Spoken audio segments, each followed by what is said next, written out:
Lead India के सभी दर्शकों को भारत माता की जय, वंदे मातरम। दोस्तों, अभी हम आए हुए अन्ना भाव साठे मैदान में, यहाँ अरुण यादव के सहयोग से और हमारे महान शिवसेना नेता श्री संजय निरुपम जी के सहयोग से यहाँ पे भव्य स्वामी सामर्थ्य जी का दरबार लगा है। शिवसेना नेता श्री संजय निरुपम जी आए हुए हैं, तो हम आज इनसे जानते हैं कि इस तरह के कार्यक्रम, सफल कार्यक्रम में आके उनको कैसा लगता है और सहयोग करके कैसा लगता है। नमस्ते, जय श्री राम। जय श्री राम। नमस्ते। इस तरह के सफल कार्यक्रम में आज आप आए, इनके बारे में दो शब्द क्या? ये हमारे लिए बहुत ही सौभाग्य की बात है कि आज गोरेगांव परिसर में इस विभाग के शिवसेना के तरुण तड़पदार नेते, युवा नेते श्री अरुण यादव जी भगवान स्वामी समर्थ का पादुका लेकर आए।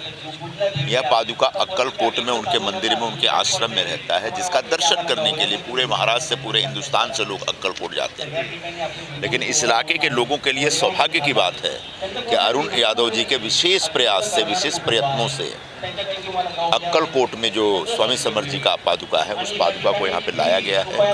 उसका दर्शन ले रहे हैं लोग, और उस पादुका के दर्शन के साथ साथ 3 दिनों का एक धार्मिक यहाँ पर यज्ञ हो रहा है, आयोजन हो रहा है। अभी अग्निहोत्र का कार्यक्रम हो रहा है, जो कि स्वामी जी ने हमेशा सबको करने के लिए प्रेरित किया था। तो एक बहुत अच्छा भव्य दिव्य कार्यक्रम है, और इस कार्यक्रम के लिए अरुण यादव जी को मैं बहुत बहुत बधाई देता हूँ।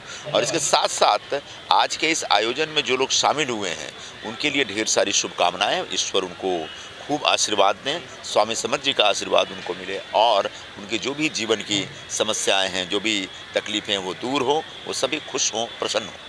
सर, आप तो ऐसे भी धार्मिक हो या सामाजिक कार्यक्रम हो, आप बढ़ चढ़ के हिस्सा लेते हैं और बढ़ चढ़ के सहयोग भी करते हैं। यथासंभव जितना भी हो पाता है आप सहयोग करते हैं। तो इस अरुण यादव जी के जो गोरेगांव के जो कल्याण के लिए, सुख समृद्धि के लिए जो किए हैं, आपका इसमें बहुत बड़ा योगदान है। तो सर, अभी आगे आपका क्या फ्यूचर प्लानिंग है? अगर अभी बीएमसी भी इलेक्शन भी आ रहा है, और किस तरह से देखते हैं इस सब चीज़ों को?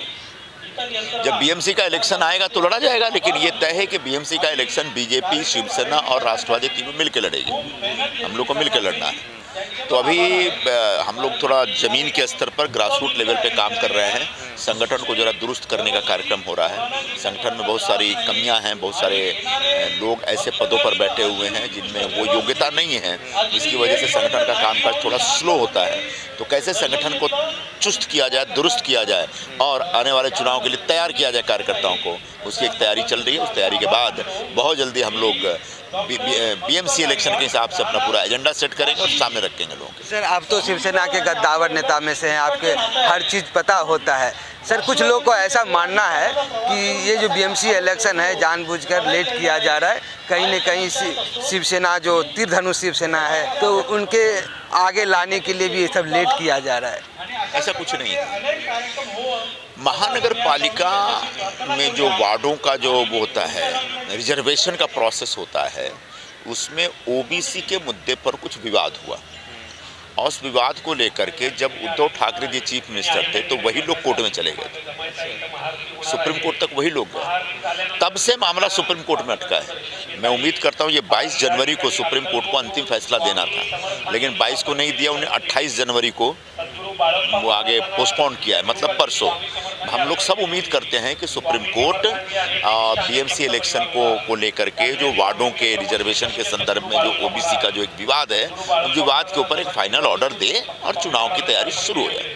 सर, आप जो है पहले शिवसेना में ही थे, कांग्रेस में गए, वापस शिवसेना में आए। सबसे अच्छा कंफर्टेबल जोन कहाँ देखे, कहाँ अच्छा लगा, सबसे बेस्ट आपको अभी तक का अनुभव कैसा है? सब जगह कंफर्टेबल जोन है, ऐसा क्या?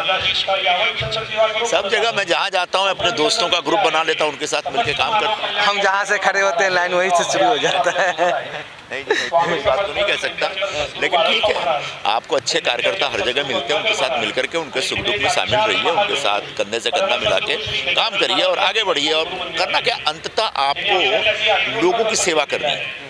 ये जो तमाम जो बातें चलती है, आइडियोलॉजी, विचारधारा, ये सब कुछ नहीं है। सबसे बड़ी आइडियोलॉजी है जन सेवा, मानव सेवा, देश सेवा। सेवा का ही काम है ना भाई। तो आप शिवसेना के मंच पे हो, कांग्रेस के मंच पे हो, कहीं भी हो, आप अगर जन सेवा कर रहे हैं तो आप सबसे सुखी रहेंगे, कंफर्ट जोन में रहेंगे। तो हमेशा जनता की सेवा में लगा रहता हूँ, तो कंफर्ट जोन में रहता हूँ। बोलते हैं जो बीजेपी के यानी जो शिवसेना के जो विचारधाराओं के साथ चलते हैं वही ओरिजिनल शिवसेना है, लेकिन आप किसे ओरिजिनल शिवसेना मानते हैं? मेरे और आपके मानने से क्या होगा? अभी महाराष्ट्र में विधानसभा के जो चुनाव हुए, उन चुनाव के नतीजे क्या हैं? उस चुनाव में 57 सीटें हमारी पार्टी को मिले और 3 इंडिपेंडेंट भी हमारे चुन के आ गए। 60 एमएलए हमारे आ गए और जो उबाठा वाले लोग हैं उनके 20 एमएलए आए। मतलब महाराष्ट्र की जनता ने कहा कि असली शिवसेना एकनाथराव शिंदे जी के नेतृत्व की शिवसेना है, ये हम आप नहीं कह रहे हैं। सारा विवाद अब खत्म हो गया। अब ये पूरे सभी हमारे तमाम जो विरोधी लोग हैं उनको स्वीकार कर लेना चाहिए कि महाराष्ट्र में असली शिवसेना मतलब उसका नेतृत्व एकनाथ शिंदे साहब कर रहे हैं। सर ऐसा बोल रहे हैं कि उद्धव साहब का शिवसेना बचे हुए हैं, उसमें भी एक फूट पड़ने वाली है। आपको कुछ ऐसा अनुभूति हुआ है? मतलब वहाँ पर जो उद्धव साहब जी की जो शिवसेना है उसका जो वो नेतृत्व करे, उस नेतृत्व में लोगों का विश्वास नहीं रहा। नेतृत्व क्या होता है? लोगों से नियमित तौर पर मिलना, चर्चा करना, अपने कार्यकर्ताओं को साथ में लेकर चलना, जन सामान्य के प्रश्नों पर लड़ाई लड़ना, काम करना, एक संवाद रखना। तो वहाँ भयंकर संवादहीनता होती है। वो तो थोड़ा लोगों से मिलते जुलते हैं नहीं और अपने कार्यकर्ताओं की भी सुनते नहीं हैं। तो ऐसे में लोग बड़ा असहज महसूस कर रहे हैं। तो आने वाले दिनों में कुछ और भी लोग छोड़ के निकलेंगे, सब ढूंढ रहे हैं क्योंकि उनको दिख रहा है ये एक डूबता हुआ जहाज है, तो कभी भी पूरी तरह से डूब जाएगा। तो इससे पहले कि जहाज पूरा डूब जाए, कूदी मार करके कहीं और निकलो। सर यहाँ के लोग को क्या मैसेज देंगे? गोरेगांव एक अच्छा विभाग है। यहाँ पर उतनी बड़ी समस्याएं नहीं जितनी दिंडोशी में है या जितनी अंधेरी ईस्ट में मिलेगी, जोगेश्वरी में मिलेगी। एक डेवलप्ड एरिया है, कुछ झोपड़पट्टियाँ भी हैं, जैसे भगत सिंह नगर झोपड़पट्टी है, लक्ष्मी नगर झोपड़पट्टी है, स्कॉटर कॉलोनी है, प्रेम नगर झोपड़पट्टी है, फिर ईस्ट में भी कुछ झोपड़पट्टियाँ हैं। तो झोपड़पट्टियों की एक अपनी समस्या है, उनका विकास का कार्यक्रम तेज़ी से होना चाहिए और झोपड़पट्टी में रहने वाले लोगों को जल्दी से जल्दी रीडेवलप करके उनको सारी सुख सुविधा मिलनी चाहिए। बिल्कुल उसी तरीके से जो बिल्डिंग में रहने वाले लोग हैं उनको क्या चाहिए? उनके पास अपना घर है, अपना परिवार है, अपनी नौकरी है, अपनी सैलरी है, उनको बेसिक एम्यूनिटी चाहिए, उनको रोड चाहिए, उनको पानी चाहिए, उनको गटर साफ चाहिए, साफ सफाई चाहिए, यही चाहिए ना। ये सारी सुविधा मोटा मोटी तौर पर गोरेगांव में मिल रहा है। कहीं कहीं छोटे छोटे से इशूज़ हैं, उसको सॉल्व किया जाएगा। छोटी छोटी समस्याएं हैं वो हर जगह होगी, 100% हम सॉल्व कर भी नहीं पाएंगे, चाहे उम्मीदें और अपेक्षाएं भी ज़्यादा होता है। ऐसी इंडोसी पे आप पे जो भरोसा जताया गया और आपने खुद भी वहाँ की जनता पे जो भरोसा जताया वो शायद पूरा हो नहीं पाया। तो सर कहाँ गड़बड़ रह गया? मेरे मन में किसी के प्रति कोई बुरा भाव नहीं है, लेकिन चूंकि आपने सवाल पूछा है तो उसका जवाब देना चाहिए कि हुआ क्या एग्जैक्टली।